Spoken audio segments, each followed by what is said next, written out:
Cindy Cinema. Thank you for joining us for another episode of the Law Enforcement Family Network Flashlight Series. Today we're going to hear from our good friend Rebecca Grondel. Rebecca is a therapist, and she's also part of a law enforcement family, so she understands the stresses that law enforcement place on an individual and on a family. Today she's going to talk to us about the anger iceberg and what anger usually hides. And she's going to give us some helpful hints in how to talk together as a family. Thank you for joining us. In our social environment right now, many of us are feeling very strong emotions, and I would suggest many of us are feeling an emotion of anger. And we really want to be able to check in with what is really happening with that emotion. Most of the time, anger is a secondary emotion. There are times when anger can be considered a primary emotion. That would be in times of a severe injustice, which I think a lot of us with our law enforcement loved ones could consider what we're seeing as an injustice. There's two things I want to address with anger. One is what to do with it, and the other is what's really the root of it. We have something called our anger iceberg here. I'll show this to you. And what this kind of represents is often what we see in responses in responses in ourself or acknowledge are this piece, our anger, okay? But really, what's driving that stronger emotion is one of these more vulnerable, or even multiple of these more vulnerable emotions.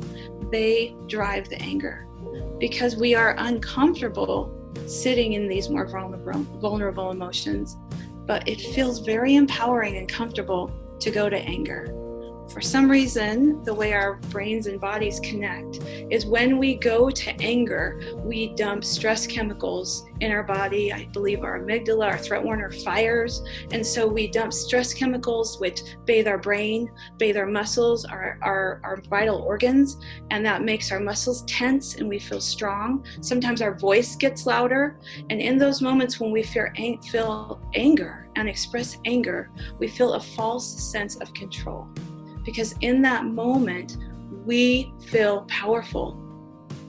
But really, underneath all of that is probably, I would think of our society today, some of these may be things like sad, disrespected, betrayed, disappointed, afraid. There's uncertain, lack of trust, a lot of different emotions I would suggest are underneath our anger. And it is so valuable for us to be able to identify those emotions and be able to sit in those uncomfortable. It's not as comfortable for me to sit in betrayal or disappointment or hurt, because that makes me feel vulnerable or weak. And especially law enforcement people don't like to feel weak. In fact, their job requires they don't, and never show that. A command presence requires emotion not there. However, we are emotional beings. That's what connects us to one another. That's actually why that's why law enforcement officers do their job, most of them, because they love society and want to support and better and help society. So emotions drive or are the motivator for the things we do. We cannot negate them, turn them off. But when they are not addressed, the more weaker, vulnerable emotions, we have to emote in some way, and so often it comes out as anger. Sometimes with law enforcement officers, what we see is this, I would put numb across here instead of anger. They go to a place where emotions are almost out of reach.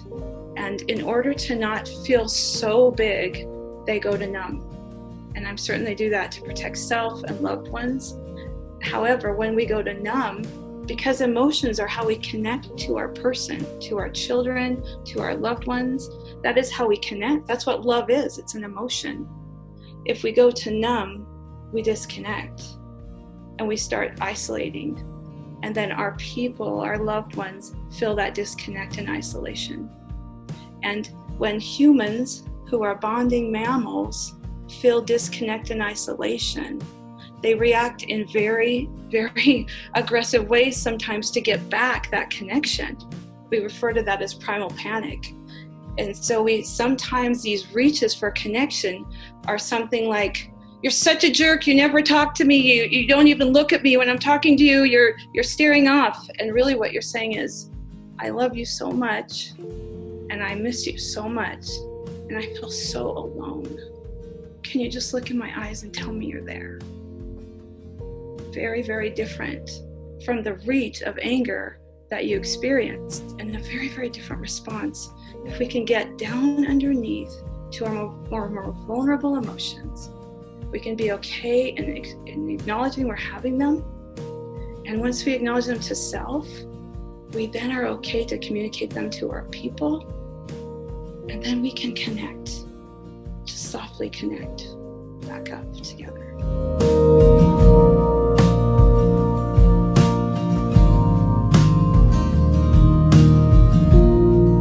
Hi everyone, Tracy here.